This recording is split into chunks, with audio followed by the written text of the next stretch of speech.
Alright, so today I'm going to be showing you, no BS, how to get everything unblocked off your computer. Let's get right into it. Alright, so first you want to go to your URL, and you just want to, sorry about the search history. You just want to put in this link right here. Just pause the video, look at this link.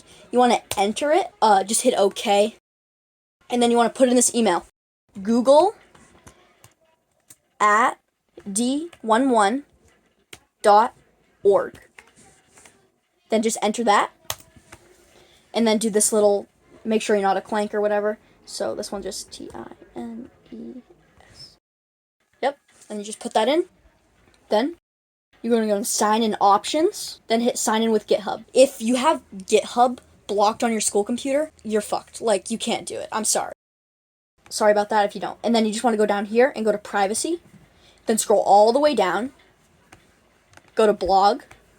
Scroll all the way down. Go to YouTube down here at the bottom. You want to click on the 3 lines in the top left corner right here. Go all the way down and hit privacy. Then scroll all the way down once more and then hit Google. And that's how you do it. And I can literally search up anything. For example, right here, I'm just going to search up games. How about that? And then it won't be blocked. And everything will be unblocked. And yeah. So make sure to like and subscribe for more tips like this.